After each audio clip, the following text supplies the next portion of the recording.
Fala aí, pessoal, tudo bem? Essa aqui é uma edição do Boteco Devcast especial. Dessa vez a gente está aqui presencialmente.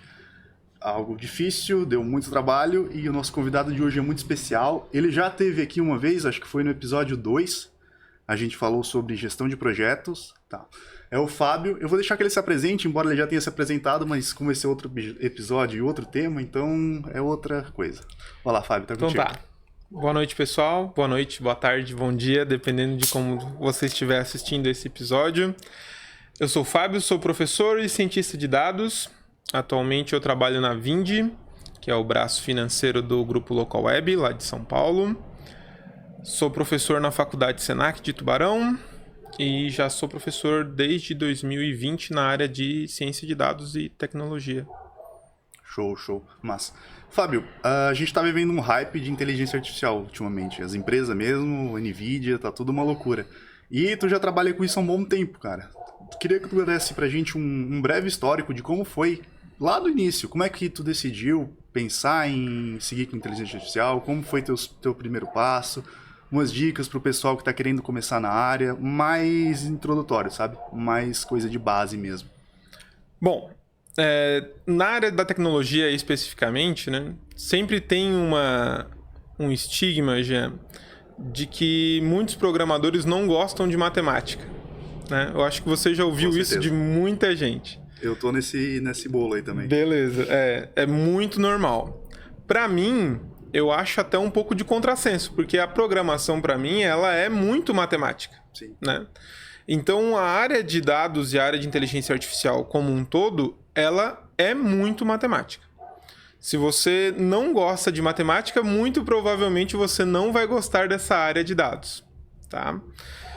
Então, primeiro recurso é você entender que apesar do hype, não necessariamente você precisa entrar numa carreira só porque ela tá hypada e que promete grandes salários e tal. Isso é muito cíclico, né? Eu trabalho com tecnologia desde 2011. Desde 2011 a gente já viu muitas ondas, né? Eu não sei desde quando você trabalha com tecnologia. Desde 2018. Desde 2018. Com certeza você já viu várias ondas. Com certeza. Várias linguagens de programação. Várias trends que acabaram saindo. Né? Então, a área de dados como um todo, ela parte da matemática e ela parte da manipulação de dados. Então, se você é Bom, a gente está falando para o pessoal técnico aqui, então. Né? Se você gosta de SQL, você gosta de manipulação de dados, começa aí um bom início para essa área.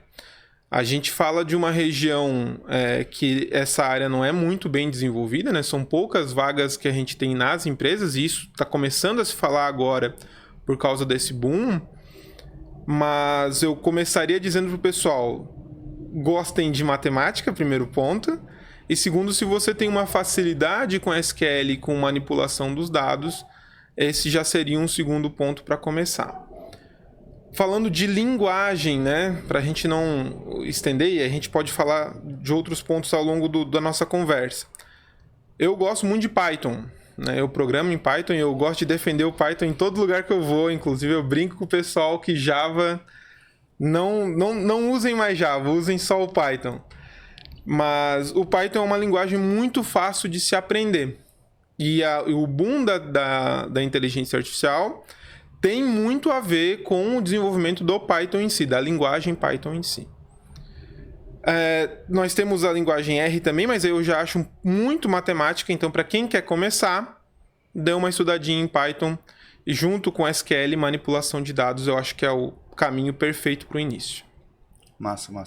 Mas só, voltando ali um pouquinho no Python, eu vejo o Python com uma excelente casca, porque geralmente as coisas de inteligência artificial, a gente está falando ali de um processamento bem expressivo. Então, geralmente, essas bibliotecas, essas coisas que a gente usa hoje em dia, geralmente são feitas em C ou naquele framework lá do Google, que esqueci o nome, o TensorFlow. Eu não sei o que ele é feito embaixo do pano, mas o que acontece? Todas essas ferramentas ali que estão fazendo inteligência artificial de fato, tem algum porte para o Python. E é isso que faz dele tão vantajoso, assim, pra comunidade, sabe? Então, sempre quando vai ver alguma coisa, já tem aquilo ali em Python, porque alguém já implementou alguma lib, alguma DLC, qualquer coisa que vai utilizar ali com Python. Aí, às vezes, tu fala assim, não usem Java. Eu concordo. É porque, tipo assim, linguagem de programação é problemas e problemas, né? Tu deve estar... E é muito gosto também, né? Exatamente. É. Então, eu conheço pessoas que trabalham em Delphi até hoje, né? Então, é que assim, ó, eu vou tentar dar uma breve contextualizada no porquê que o Python acabou sendo essa linguagem, porque a minha trajetória com Python começa na faculdade, né? Eu aprendi, na época que eu fiz a faculdade, eu não sou tão velho assim, mas não tinha Python na faculdade ainda. Eu estudei na SATIC, em Criciúma. A gente aprendia C e Java. Mas o meu TCC era voltado para a área de segurança. Eu queria fazer um modelo de criptografia, que eu acabei fazendo. As melhores bibliotecas de criptografia eram em Python. E aí, muita matemática, aliado com Python, eu acabei aprendendo a linguagem. Por que eu dei esse contexto? Porque isso tem tudo a ver com como a inteligência artificial se desenvolveu com o Python. Todo mundo sabe que a gente tem um déficit muito grande de profissionais na área, correto? Sim. Ninguém acha programador. É muito difícil disso acontecer. Então, com o boom tecnológico, outras áreas do conhecimento, como biologia, medicina... Eu tenho uma colega que é astrofísica, que é aqui de Araranguá, e que mora no Rio Grande do Sul hoje, que todos empacaram no mesmo problema. Eles precisavam de computação para resolver suas teses de mestrado e doutorado, mas eles ou não podiam pagar um programador ou eles não encontravam um programador. Então eles começaram a aprender uma linguagem. Qual foi a linguagem mais fácil para eles aprender? Python. Então eles acabaram trazendo essas bibliotecas para o Python por causa dessa deficiência. Então por isso que bibliotecas como criptografia, inteligência artificial, acabaram indo para o Python. Não porque ela é uma linguagem muito capacitada, né, muito otimizada para isso. O Python é feito em C, ele roda monocore nativamente, né, tem como a gente rodar em múltiplos cores, obviamente, mas ele não foi feito para isso, ele não foi pensado para isso, ele é uma linguagem antiga. Mas devido à sua facilidade de aprendizado, as bibliotecas foram sendo implementadas e acabou chegando nesse ponto que você falou. Tem o TensorFlow, tem várias bibliotecas que estão unidas nesse contexto. Então, por isso que o Python acabou ganhando essa visibilidade. De fato, ali o Python eu vejo ele onipresente no ecossistema de inteligência artificial. Geralmente, não é geralmente, basicamente toda empresa ali está utilizando o Python ali. Até nas universidades agora estão trazendo ali o Python nas grades mais iniciantes, porque realmente é uma linguagem ali que tem baixa entrada, então é simples de aprender, simples de fazer as primeiras coisas. Como já tem muita coisa pronta, já tem uma comunidade muito grande, é fácil tu achar suporte ali para tu construir o que tu precisa e até para construir coisa nova, né? Então, realmente ali um baita diferencial. O Python é feito em C, né? E ele roda em cima do C. Mas eu não preciso declarar variável, eu não preciso... A parte de estruturação de objeto, eu não preciso declarar os objetos como tem que acontecer no Java. Por isso que eu pego no pé do Java, porque ele ele pede que o programador faça muitas coisas antes de... Ele é bem verboso e burocrático. Para poder fazer e poder usar, o Python me pula todas essas etapas, né? E aí permite com que eu consiga fazer e trabalhar de uma forma mais fluida, né? Até como se... Bom, o pessoal próprio fala, né, que programar em Python é como escrever uma carta para o computador em inglês. Se você conhece um pouco de inglês, você consegue programar no Python. Nossa. Bom, e falando mais sobre a carreira, tu falou ali, né, como que foi no início e tal, mas como que é o dia a dia, como que é ser um cientista de dados, trabalhando na área? Como que é a tua rotina, assim? Bom, a minha rotina é experimento, busca por mais dados... E depois eu tenho que apresentar e defender as minhas teses, né? Então, boa parte do meu dia é experimentando os meus modelos, né? É natural. Bom, pessoal, como a gente trabalha muito com experimentação, e como o nome próprio já diz, é ciência, né? Muito do que a gente faz dá errado, ou não dá certo num primeiro momento. Então, é natural que um cientista de dados trabalhe num projeto por meses, né? O que é muito diferente de um programador que tem ali a sua tarefa por algumas semanas, ou no máximo alguns dias, às vezes também, né? Então é muito natural que um cientista de dados trabalhe a meses a fio em cima de um projeto. Esses projetos podem não ter os resultados esperados, ou eles podem ter os resultados esperados.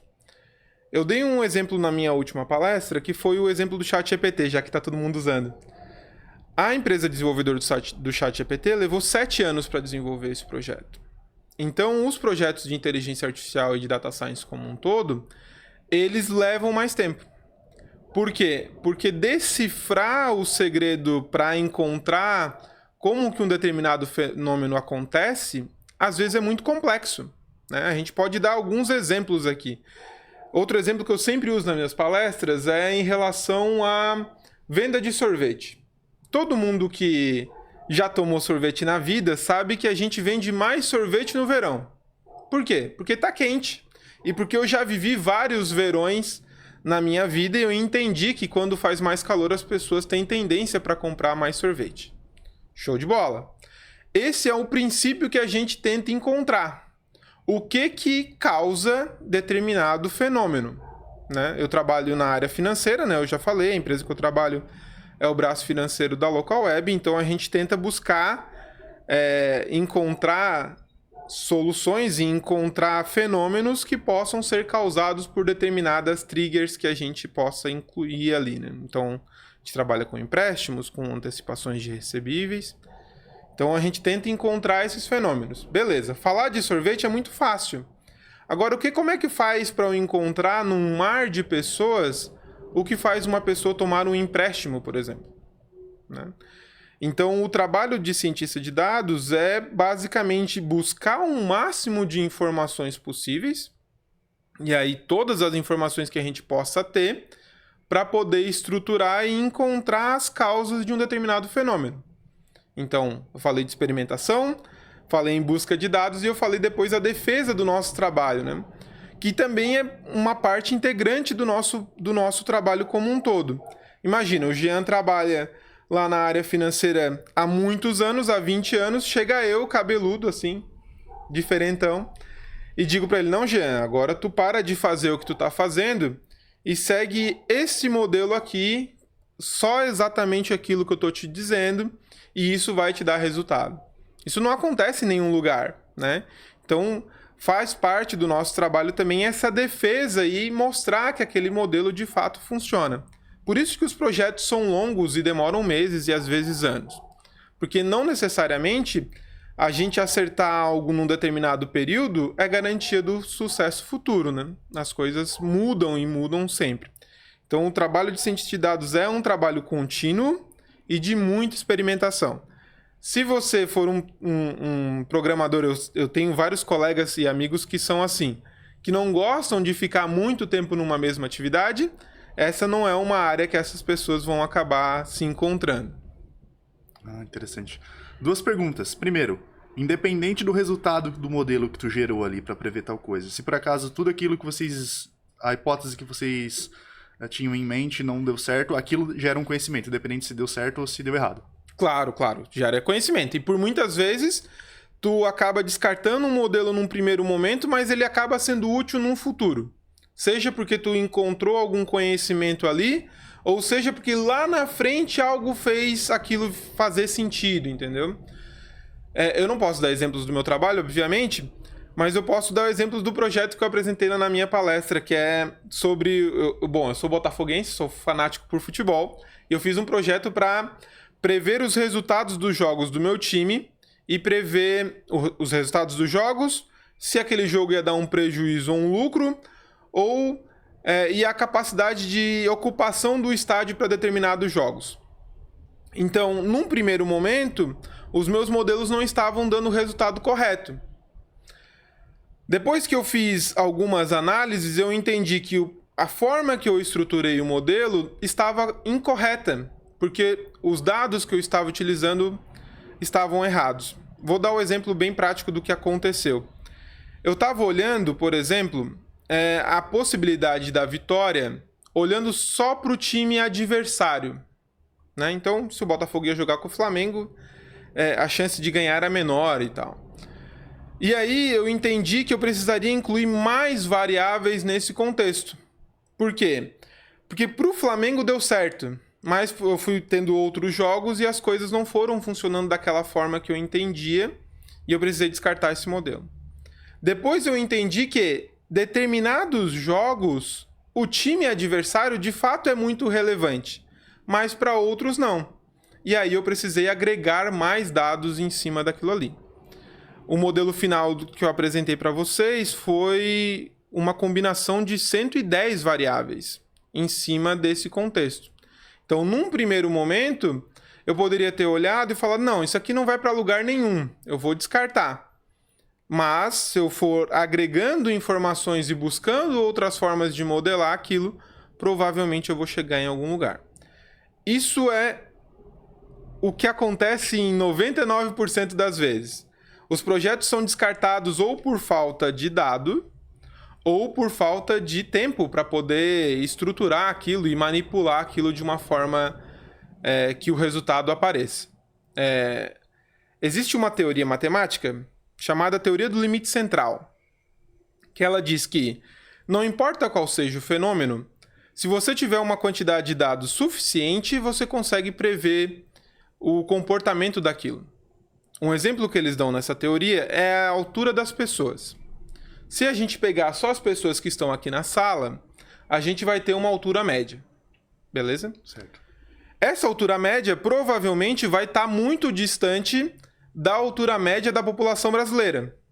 Correto? Porque a população brasileira é muito mais gente. Se nós pegarmos todas as pessoas da nossa cidade, a altura média da cidade vai estar mais próxima da altura média da população como um todo. Correto? Porque eu peguei uma amostra maior. Então, é dito que quanto mais dados você tiver sobre um fenômeno, você consegue pegar tantas informações sobre aquilo que você elimina a sorte, né? Ou o coeficiente de ruído dali. Então, se você não consegue pegar tudo aquilo que já aconteceu em todos os jogos, para dar o exemplo do jogo de futebol, eu posso pegar um máximo possível e a partir desse máximo possível, o que teoricamente vai acontecer é repetir aquele padrão, tá? Porque a ideia da teoria do limite central é que os fenômenos eles são previsíveis e repetitivos, Para tudo? Para tudo. Não existe nenhum sistema caótico nesse meio? Aí é que tá. Aí a gente vai chegar num ponto que a inteligência artificial é a falha dela. Certo. A inteligência artificial ela não consegue prever situações que nunca aconteceram, porque ela se baseia em dado histórico. Tá, beleza. Mas eu esqueci agora o nome do meteorologista, tu deve conhecer, que descobriu a teoria do caos. Uhum. Então ele estava tentando ali fazer a previsão do tempo para mais um tempo maior. E ele viu que se mexesse uma variável ali, no caso era um número depois de não sei quantas casas decimais, se ele mexesse naquela variável, ele viu que bagunçava todo o modelo dele. Então ali ele encontrou, tem sistemas caóticos que a gente não consegue... Agora eu esqueci muito bem a teoria, mas enfim, tu entendesse ali, né? Sim. A gente não consegue... Mesmo a gente fala de tempo. Beleza, todo dia eu vejo o sol nascer, vejo o sol se pôr. Eu vejo ali em determinada estação do ano que tem mais chuva, determinada estação do ano tem mais vento, determinada estação do ano tem mais calor. Eu vendo isso ao longo do tempo parece que se repete. Mas quando eu coloco isso num problema matemático e boto isso para rodar uma simulação no computador e vou tentar prever por mais de um período muito longo, eu vejo que isso não dá certo.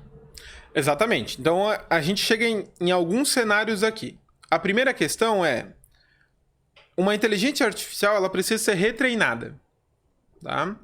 Então, a inteligência artificial, como ela é artificial, ela tenta emular aquela que a gente tem, né?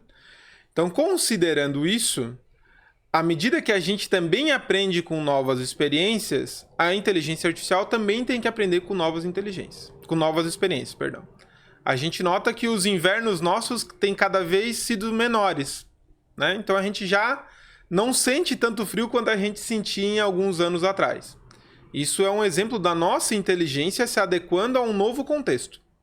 Se a inteligência artificial parar de aprender, ela não vai conseguir ter bons resultados no futuro, porque as coisas mudam naturalmente, tá? O outro cenário é, de fato, nenhuma inteligência artificial vai ser perfeita. O que ela precisa ser? Melhor que um ser humano. Considerando um caso muito radical, diagnósticos médicos. Uma inteligência artificial que prevê câncer, por exemplo, ela não pode ter um coeficiente de acerto de 90%. Pô, pra mim, se eu fosse jogar na loteria e acertasse 90% das vezes, eu tava feliz da vida, pô. 90% das vezes. Mas dependendo do contexto, isso muda. Eu não posso deixar que 10 pacientes de câncer entrem no consultório e um vá para casa com o diagnóstico errado. Então, tudo depende do contexto. Eu trabalhei, além da Vindi, que eu trabalho atualmente, eu trabalhei na GAN, que é uma distribuidora de medicamentos. Ela só precisa ter uma previsão de vendas melhor do que aquela que os funcionários dela faziam anteriormente. Então, na verdade, o que a inteligência artificial traz não é uma perfeição. E isso as pessoas às vezes confundem pelo imaginário e pelo cenário da cultura pop dos filmes e tal. Elas precisam ser melhor que os seres humanos nas tomadas de decisão. E aí é que a gente entra naquele cenário que eu falei dos dados. Uma pessoa, para tomar decisão, mesmo que seja inconscientemente, ela analisa diversos fatores. Eu vou comprar um carro novo, por exemplo. Eu vou pensar no carro, eu vou pensar em quanto ele consome, eu vou pensar qual é a autonomia dele, o conforto, se ele tem ar-condicionado, se ele tem determinadas questões, para tomar essa decisão. Então eu tenho que pegar todo esse conjunto de fatores que uma pessoa pensaria e colocar numa inteligência artificial. Esse é o grande segredo. Por isso que eu disse ali que incluir as variáveis e incluir novas informações para o cenário do cientista de dados é muito importante. Eu não entendo de todos os fenômenos e eu não entendo nada de mercado financeiro. Então eu vou buscando com as pessoas que entendem me dizendo aquilo que influencia ou não nos fenômenos. Óbvio, a gente tem formas matemáticas de testar isso. Mas o ponto que eu quero chegar é que, de fato, a inteligência artificial ela não precisa ser perfeita. Ela precisa acertar mais que um ser humano. E garantir outros fatores, né? Se, por exemplo, um ser humano demora 2 horas para tomar uma decisão em que ele acerta 50%, e uma inteligência artificial toma essa decisão em 1 segundo e acerta 45%, tu tem um ganho de tempo aí. E aí, dependendo do contexto, a pessoa vai acabar sendo trocada por uma decisão mais rápida, né? E provavelmente na mesma taxa de acerto. Entendi. Bem completo. Isso tudo é análise preditiva, né? Quando a partir de um determinado dado histórico, tu consegue fazer previsões sobre o futuro. Isso. Análise preditiva. Ok. Vamos tentar nomear agora, trazer todos os contextos de inteligência artificial que a gente tem. Isso se encaixa em machine learning? Isso se encaixa em machine learning. Machine learning. E o que mais que a gente tem? O que poderia comentar um pouquinho sobre cada um delas? A gente tem análise preditiva, que é basicamente esse contexto de olhar para o passado e prever um valor futuro. A gente tem as análises classificatórias também, que é parecido, só que o contexto final, a saída final é um pouco diferente. A gente tem o Deep Learning e a gente tem as famosas LLMs, que agora são a nova moda, né? Tá no hype. Isso, que é a IA generativa, né? Todas elas passam por esse contexto, né? E a generativa, beleza. A gente vai gerar uma informação que não necessariamente existia antes a partir de alguma informação inserida, né? Seja uma pergunta e tal. Então, quando você vai lá no chat GPT e pergunta alguma coisa para ele escreve um texto que nunca aconteceu, entre aspas gigantes. Sim. Né? Então, a pessoa tem a sensação de que aquilo que está sendo criado parte-se de um cenário que não existia. E isso acontece também com a produção de vídeos e de músicas também. Então, a ideia é que a inteligência artificial cria algo que não aconteceu antes, tá? Sei lá, eu vejo muito o pessoal me mandando o Seu Madruga cantando alguma música de rock. Agora tem bastante. Isso. A informação não existia, a pessoa pediu e ela foi criada a partir disso. Então essa é a inteligência artificial generativa. A parte que as empresas geralmente trabalham é nessa parte de previsão e de classificação, seja utilizando machine learning ou deep learning, que é o aprendizado de um determinado fenômeno para a previsão futura daquele acontecimento. Então, sei lá, a gente vê muito no noticiário, daqui a não sei quantos anos determinada situação vai acontecer no mundo e tal. Então, boa parte desses cenários a gente utiliza esse tipo de análise, tá? sei lá, quando o Nubank... Posso falar a marca aqui? Perdão. Pode, já falou, Desculpa. né? Desculpa, Jean. Quando você vai lá no Nubank e pede para ele aumentar o limite do teu cartão, ele faz uma análise classificatória para poder entender. A diferença de uma classificação e de uma previsão é justamente o valor de saída, tá? Então, a previsão, eu vou prever quantas pessoas vão no jogo do Botafogo. Eu tenho range entre 0, que é ninguém ir, e 46 mil, que é a capacidade total do estádio. Quando eu tenho uma classificação, no caso do limite do cartão, a resposta é sim ou não. Eu concedo o limite ou eu não concedo o limite. Ou no caso, como eu já falei, do diagnóstico de câncer. Eu tenho ou eu não tenho a doença. Então, olhando para esses determinados contextos, eu analiso o problema de forma diferente para que a minha saída seja diferente. Entendi. E todas essas técnicas que tu falou, elas já existem já tem umas décadas, né? E eu queria saber por que tu acha que a gente tá nesse hype que tá hoje? É porque antigamente, antes de 2019 ali, mais ou menos, essas inteligências artificiais ficavam restritas ao ambiente das empresas, que embora estavam ali afetando a nossa vida, mas a gente não percebia. E agora, quando tu botou um chat GPT na mão de todo mundo, agora todo mundo começou a usar e todo mundo hypou e entrou nesse estado de euforia que a gente tá? Bom, tem a ver com o poder computacional, porque boa parte das técnicas e dos algoritmos foram propostos lá na década de 40, 50 e 60. Então a teoria matemática por trás disso é muito antiga. O que limitava as pessoas era o poder computacional que a gente não tinha, tá? Então o primeiro cenário é aqui. O uso de inteligência artificial já é muito antigo. Sim. Né? Então, é claro, gerou o hype agora com a entrada do chat GPT, mas a gente tem um componente muito específico aqui, que foi a pandemia. Né? Então, o chat GPT, o boom dele vem depois da pandemia. Né? Então, a gente tem aqui a necessidade de gerar novas informações e, inclusive, ajudando na nossa busca da vacina, por exemplo. Muita inteligência artificial foi aplicada para a busca da vacina. Então, a gente tem um contexto que a necessidade de desenvolvimento era muito grande. O que a gente tinha? Um alto poder computacional, vamos aplicar aquelas teses que a gente tinha lá. Mas isso é muito antigo, cara. O uso da inteligência artificial vem lá, sei lá, a primeira Siri do iPhone, ela vem de 2010. 2010. Né? Então a gente tem aí 14 anos de dados sendo coletados e utilizados numa inteligência artificial.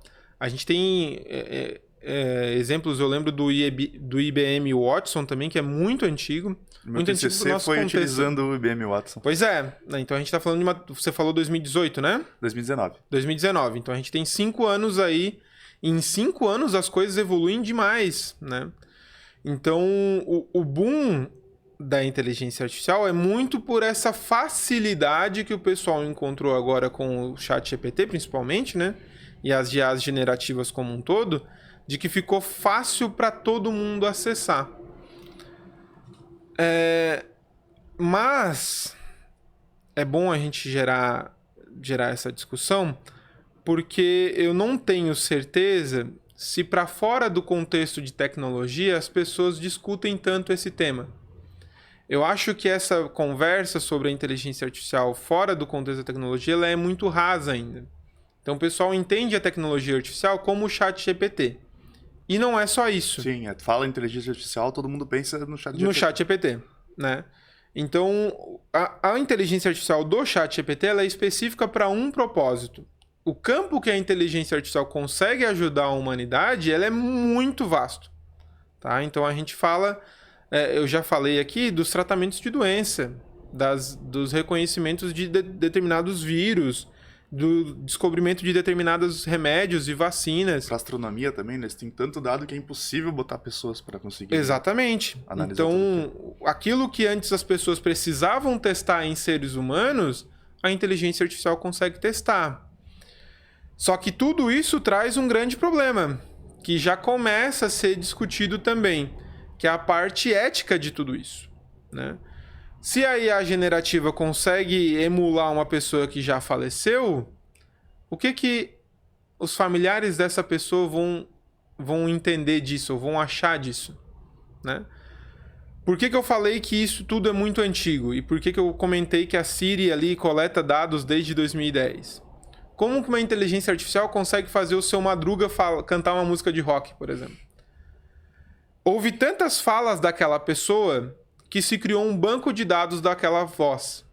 Então todas as entonações que aquela pessoa teve numa determinada fala, numa determinada palavra, numa determinada letra, faz com que seja possível que ele consiga emular palavras que ela nunca disse antes, com base naquilo que ela falou lá atrás. Note, é tudo igual daquilo que eu estava falando do exemplo das vendas, por exemplo, ou do sorvete. Eu tenho um grande conjunto de dados que agora eu posso utilizar de uma maneira à minha vontade, né? Então eu acho que isso é o que mudou. Agora a gente tem dado de tudo. Todas as empresas mais valiosas do mundo são de tecnologia hoje. Por quê? Porque eles contêm uma quantidade de informação que é inimaginável. Você imagina o que o Meta tem? O Meta é o dono do Facebook, né? E do Instagram, e WhatsApp e tal. Imaginem a tonelada e tonelada de dados que essa empresa contém. Beleza, eu não estou utilizando dados da pessoa física Jean e nem do Fábio, mas eu utilizo aquilo que elas estão falando para entender o que determinados padrões de pessoa falam. Então, o que um homem da idade do Fábio fala? Então, não precisa ser o Fábio, eu não estou olhando para o Fábio em específico, mas eu estou olhando para homens que possuem aquela determinada idade. E isso é o que mudou, porque agora essas empresas têm tudo, né?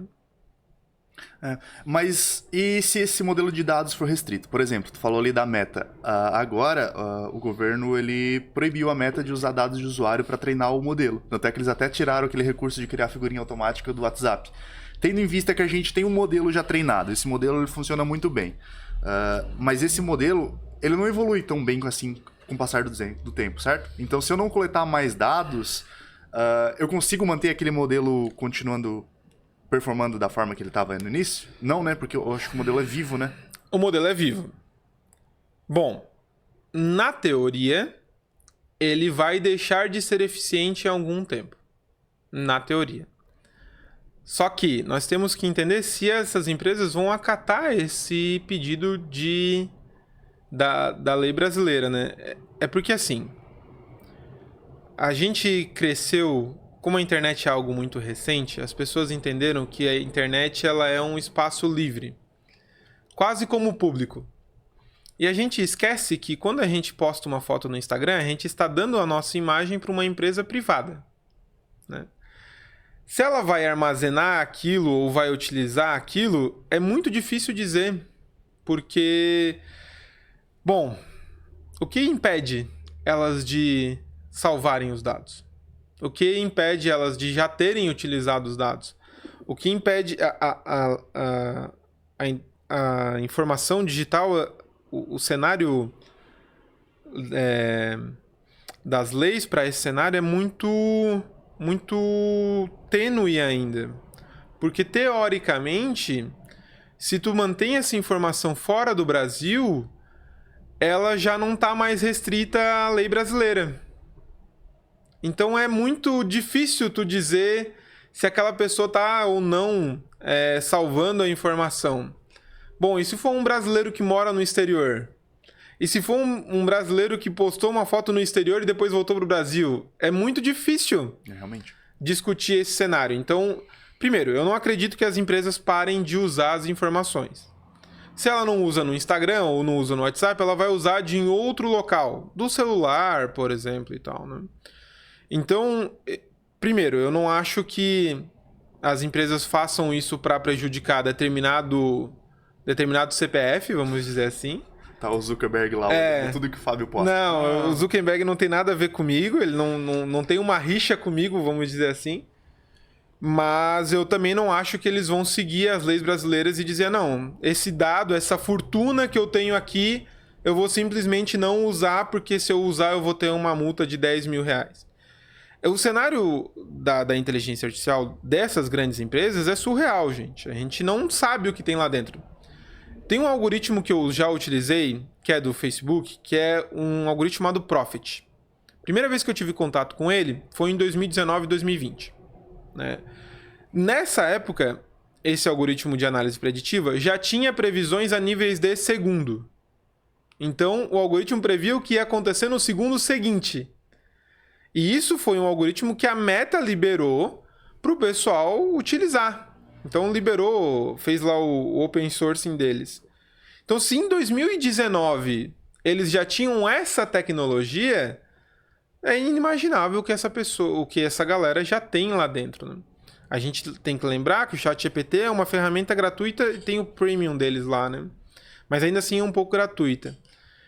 Se eles têm isso liberado ao público geral, o que eles têm de mais poderoso, com certeza eles não estão vendendo e anunciando por aí. Com certeza. Todo mundo fala sobre isso também. Cara, como é que tu imagina que o futuro disso? E sendo mais específico agora que a gente tá perto da época das eleições. Como que isso vai... Como que vai ser? Como que tu acha que vai ser? Cara...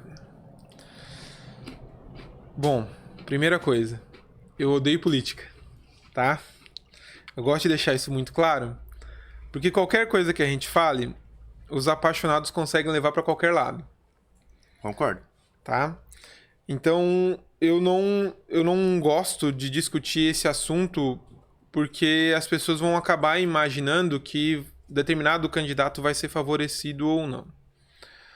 O que eu acho das eleições, e tanto a eleição brasileira quanto a norte-americana que já está rolando aí também, elas são muito possíveis de serem tendenciosas para algum lado. Eu tô tentando escolher as palavras com bastante clareza para que o pessoal não interprete elas da maneira errada. O que um algoritmo faz e um algoritmo de inteligência artificial vai fazer? Ele vai te gerar as informações que você mais gosta. Então, o Jean vai ser o candidato, eu gosto do Jean. Então, eu vejo vídeos do Jean sendo aplaudido e tal. Pessoas falando bem do Jean. Pessoas falando bem do Jean e assim por diante.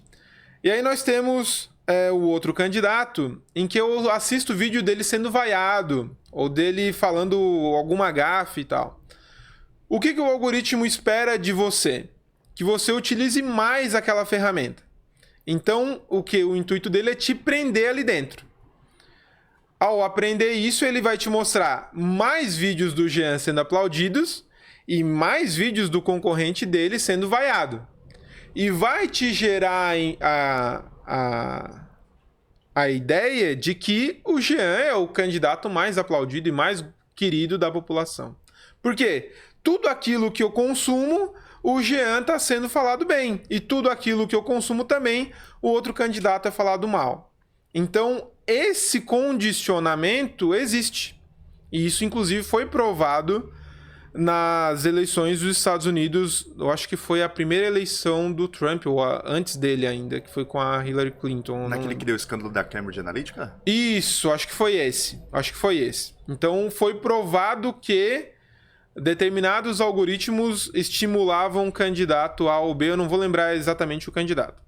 Então, isso muito provavelmente já aconteceu e vai continuar acontecendo.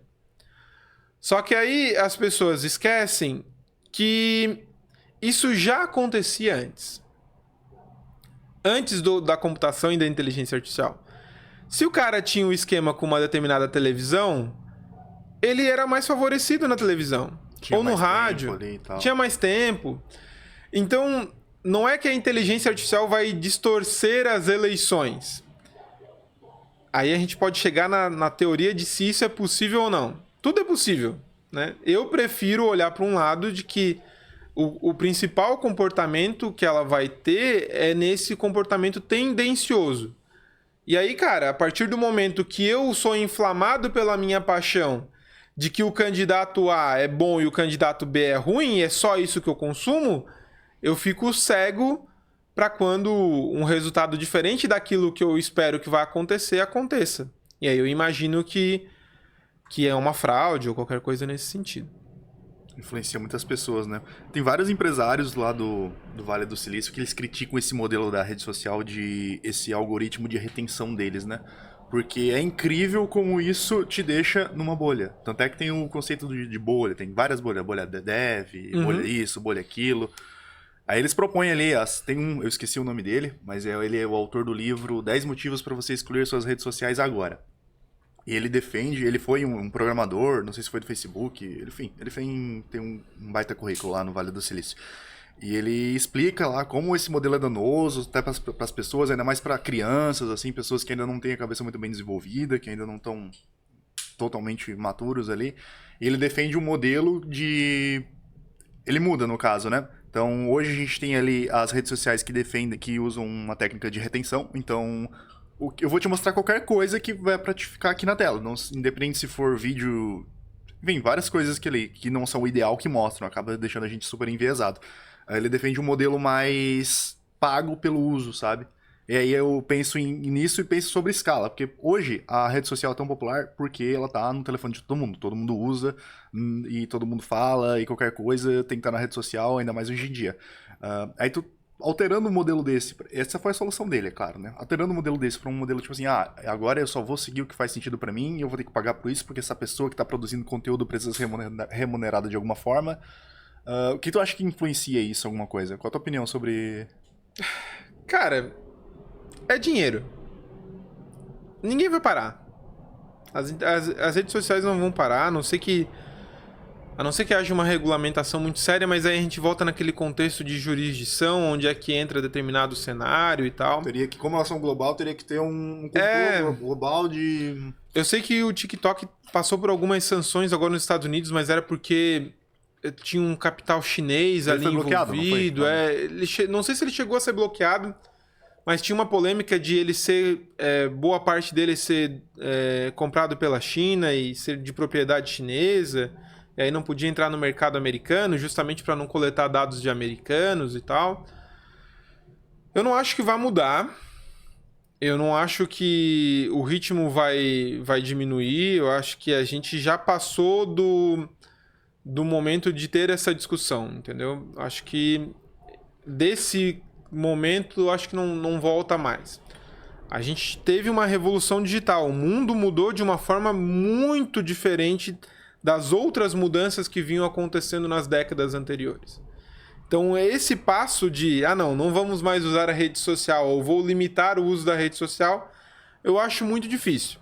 O que vai acabar acontecendo é o comportamento das pessoas, né?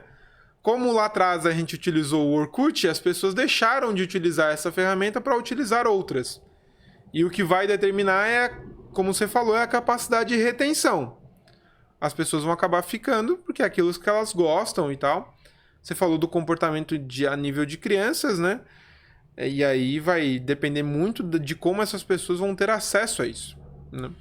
A gente fala muito sobre esse perigo e sobre tudo mais, mas a gente esquece que na pandemia, por exemplo, para citar de novo, né?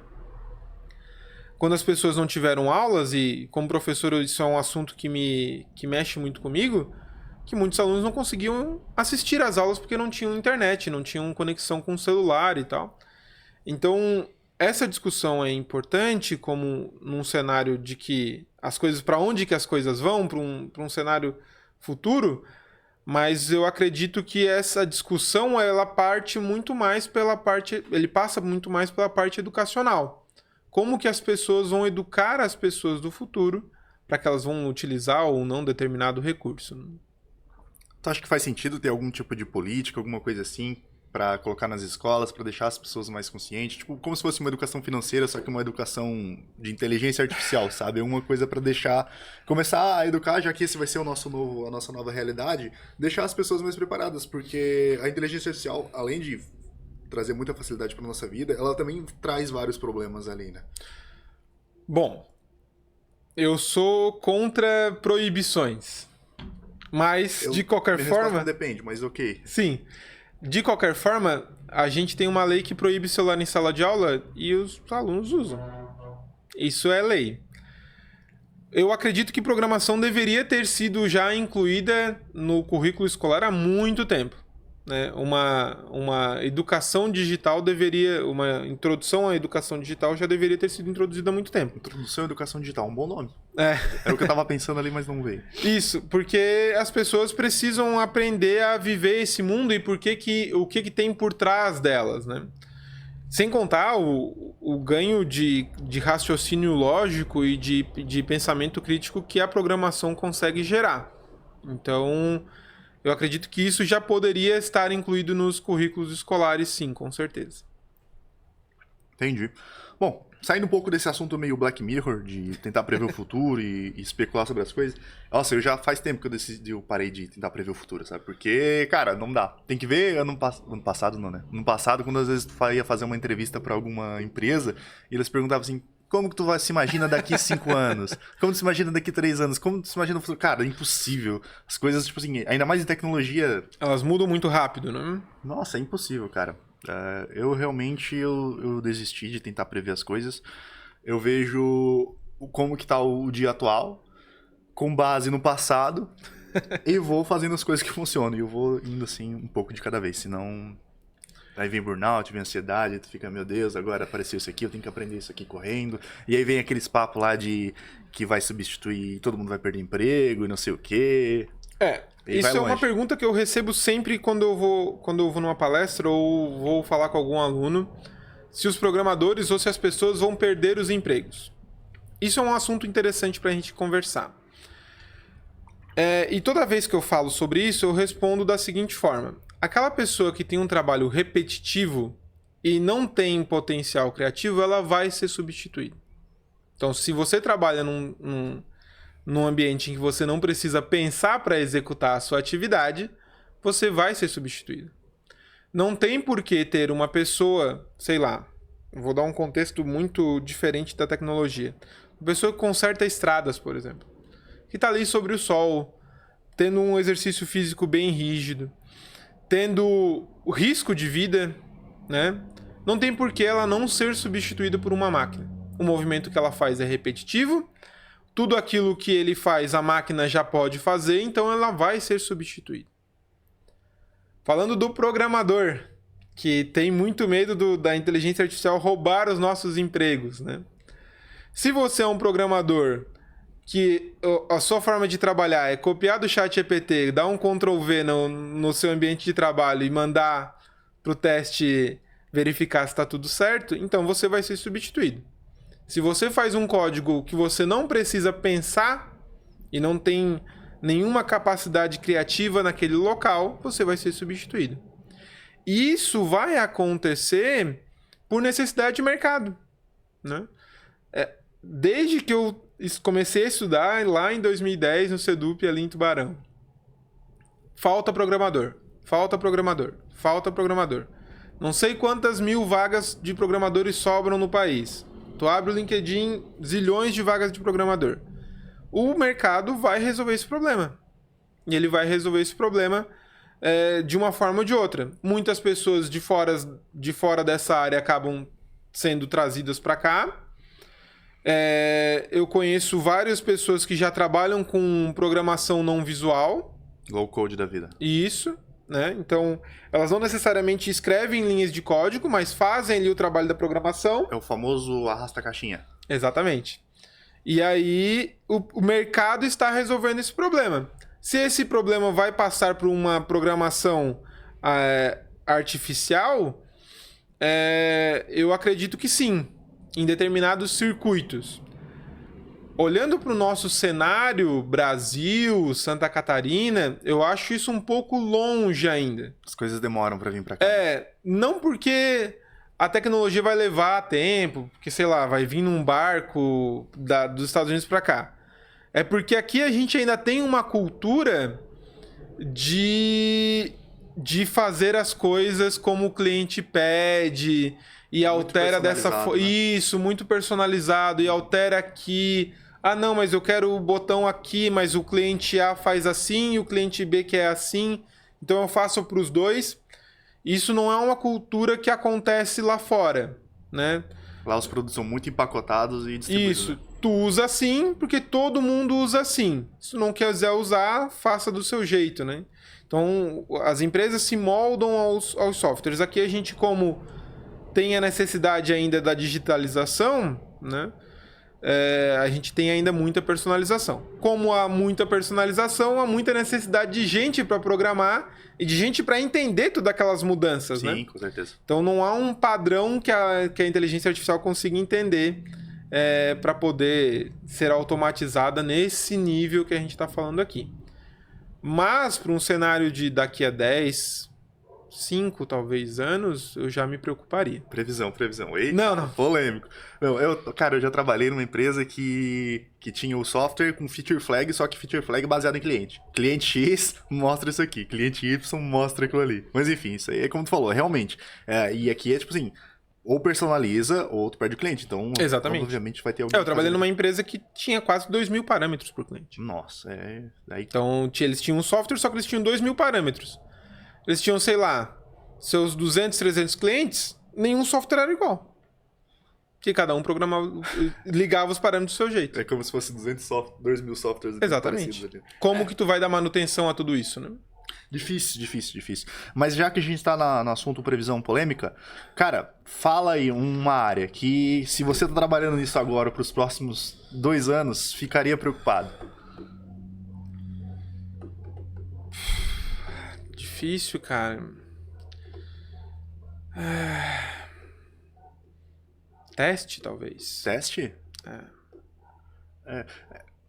Tem muita ferramenta de automação de teste e hoje tem teste para tudo, não só teste com desenvolvimento, como ferramenta de teste que... Enfim, Teste automatizado. Isso, Mas...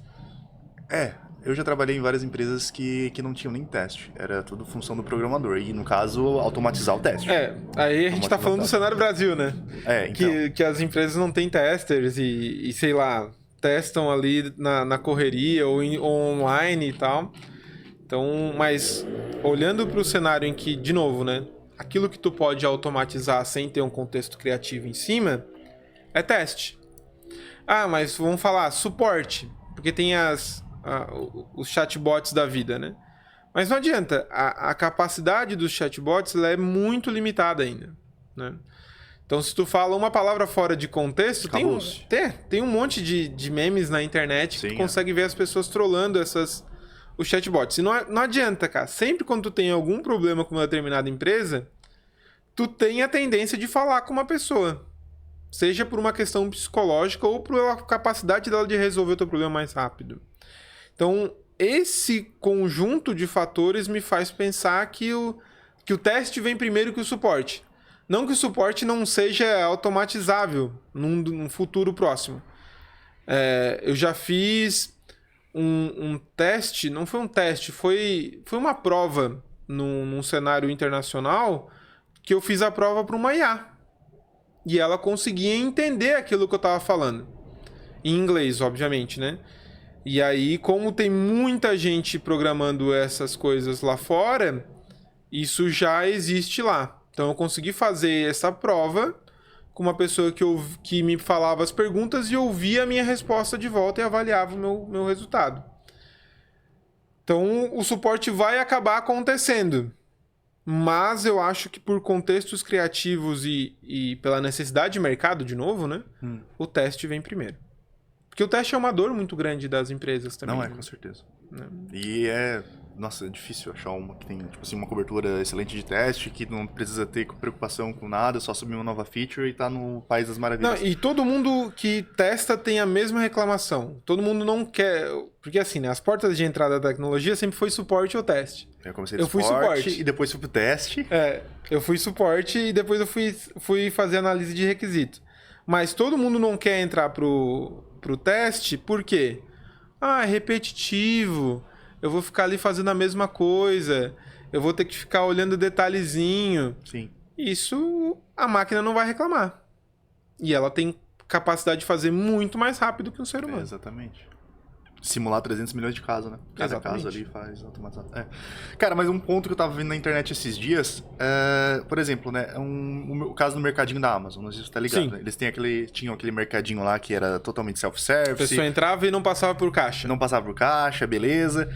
Aí, beleza, a Amazon vendia isso como futuro e não sei o que. Olha aqui o nosso mercado, super rentável, não tem nenhum funcionário e tal. Aí foram ver, embaixo dos panos, tava um monte de gente trabalhando ali, conferindo se a pessoa tava ali ou não.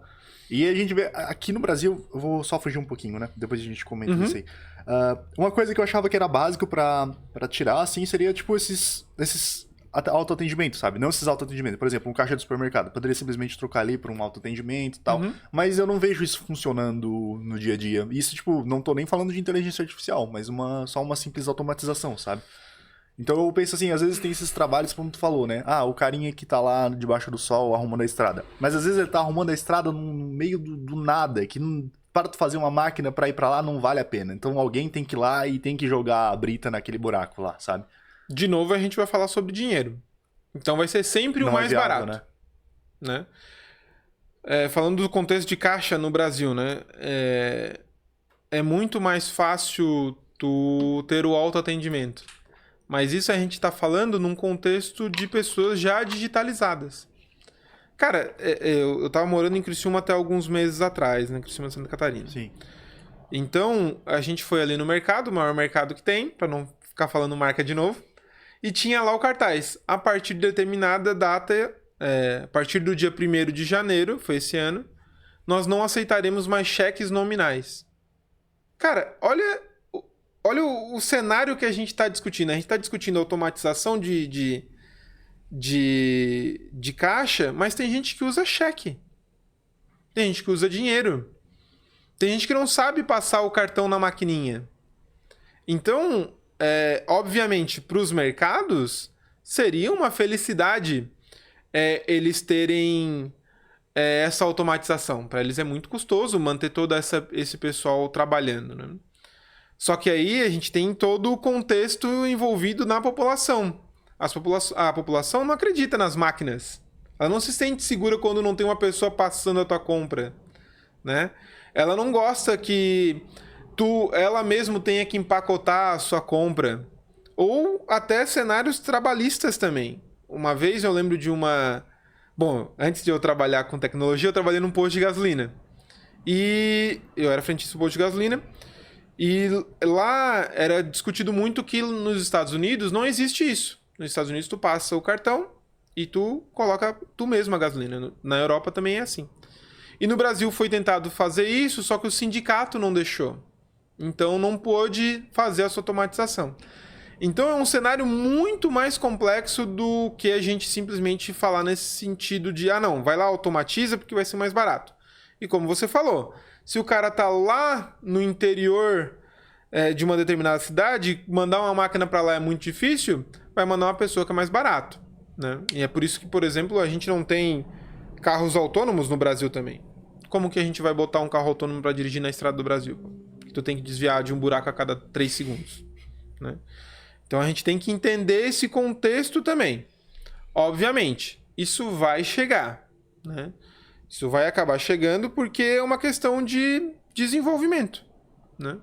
Então, vai chegar um tempo que a evolução da tecnologia vai chegar a tal ponto que vai ser barato colocar. Assim como os cenários que vem acontecendo agora, por exemplo, o painel solar. Há alguns anos atrás era muito custoso. Hoje a gente vê facilmente pela cidade aí várias empresas ofertando e é natural que as pessoas já utilizem essa tecnologia que parecia ficção científica alguns anos atrás. Sim. Então vai chegar. O cenário é complexo, mas isso vai acabar acontecendo. E tu acha que vai ter alguma coisa que, por exemplo, tu falou de confiança, as pessoas não confiam na máquina, alguma tecnologia assim que seria difícil de pegar? Por exemplo, eu não sei se tu já tive essa experiência de andar com um carro autônomo. Não tive essa experiência de dirigir de entrar num carro autônomo ainda, mas esse é um exemplo perfeito. Tem um outro exemplo que ainda é mais sensível. Beleza, carro anda devagar e tal, mas Jean, tu entraria num avião sem piloto? Se fosse com várias outras pessoas, provavelmente seria um produto bem consolidado, né? Porque não, mas hoje, tu embarcaria, tu entra no avião e tu descobre que ele não tem piloto, que ele é autônomo. Como que é esse avião? É um teco-teco? Não, é um avião de linha. Avião de... Você compra passagem lá nos sites. Eu acho que eu entraria, porque geralmente eu nem olho se tem piloto ou não, e eu sei que a maior parte do trabalho deles já é automatizado. Claro que eles estão lá para atender as panes, emergência, qualquer coisa assim, também se precisar. Mas o avião, ele faz o tráfego dele totalmente automático. Beleza. E aí, se o avião dá uma pane no meio do... dá uma turbulência no meio do trajeto? Aí entra pra seita. Pois é. E, como você falou, hoje o piloto tá ali... Ele é um passageiro do avião também, né? Sim. Boa Mas é parte... alguém que tá... É igual você, por exemplo, você vai participar de uma cirurgia, você vai fazer uma cirurgia, no caso, tem cirurgias que é totalmente feita ali por robô, mas sempre tem alguém ali especializado pra se por acaso der alguma merda, o cara vai estar ali e vai conseguir resolver. Exatamente. Então, é uma questão psicológica. Sim, é. Porque 99,9% dos aviões não dão problema, mas aquele 0,01 ali vai fazer com que as pessoas tenham a ideia de que não é seguro voar com uma máquina. Sim. Se dá algum problema ainda, aí acabou-se, né? Aí acabou. Bom, a gente tá falando de carro autônomo, né? Se uma pessoa... A gente tem acidente com morte todos os dias, mas é notícia quando há um carro autônomo. Então, as pessoas vão ter essa questão psicológica e de resistência para determinadas automações, sim, né? E isso vai acontecer no mundo todo por uma questão, de novo, psicológica apenas, né? E eu entendo, né? Eu não sei se eu entraria no avião que não tem piloto. Eu não sei se... e aí existe uma questão até filosófica nesse sentido, porque, se eu não me engano, foi a Volvo, tá? A Volvo ou a Mercedes, eu não lembro muito bem. Houve uma pergunta dos clientes que perguntou: se existir um cenário entre eu ter que atropelar um pedestre ou bater o carro e eu falecer, o proprietário do carro, o que o carro vai escolher? Porque uma pessoa não sabe o que vai escolher. O modelo vai ser programado, o carro vai ser programado, então ele vai ter uma decisão de fábrica. E a montadora falou: eu vou atropelar o pedestre. Sim, então não faz sentido tu comprar algo que, se por acaso que vai te matar. Vai te matar, exatamente. Só que de um ponto de vista filosófico e humanitário, isso é altamente questionável. Exatamente. Porque se for o teu filho que está ali na frente, o carro tu não vai poder escolher naquela fração de segundos. Entende? Então, há determinadas questões que são sensíveis que a gente vai ter que discutir em algum momento. A automação vai gerar desemprego de pessoas que trabalham nessas funções? Vai. Então não tem o que rodear aqui. Isso vai acontecer. O que a gente vai fazer com essas pessoas é o que deveria estar sendo discutido. Então a gente vai dar mais educação para essas pessoas, a gente vai treiná-las para serem outras coisas. Porque vai ser a mesma coisa que aconteceu com as pessoas que trabalhavam com máquina de escrever quando chegou o computador. Sim. Né? A minha mãe fez curso de datilógrafa. Nossa. E isso não faz muitos anos atrás. Minha mãe tem 52 anos. Bom, muito show o nosso papo, Fábio. Já deu o nosso tempo aqui. Eu vou agradecer a participação do Fábio. Muito obrigado, Fábio. Obrigado, pessoal. Eu ainda não sei a data que esse programa vai no ar, mas eu vou deixar todo mundo ciente antes disso, uma semana antes, podem ficar tranquilo. E, Fábio, para quem tá na área, agora especificamente para quem tá na área, um livro, um curso, alguma recomendação, uma só, que tivesse que dar, que é essencial para quem tá trabalhando como cientista de dados, qual seria? Bom, primeiramente, eu acho que estudar programação é essencial. Estudar uma outra língua é essencial. Aprender inglês, não seja cientista de dados, seja programador, faça um curso de inglês, aprenda uma outra língua, porque o melhor material de pesquisa e de estudo está em inglês.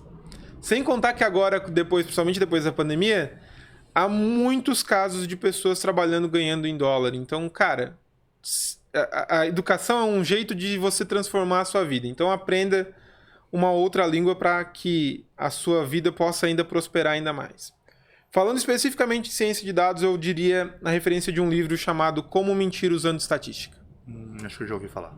Ele é clássico. Quem é da área conhece. É tipo um clean code para quem é programador? Não muito, mas é parecido assim. Porque ele vai te dizer como você direciona a tendência de determinado fato utilizando os dados que você tem.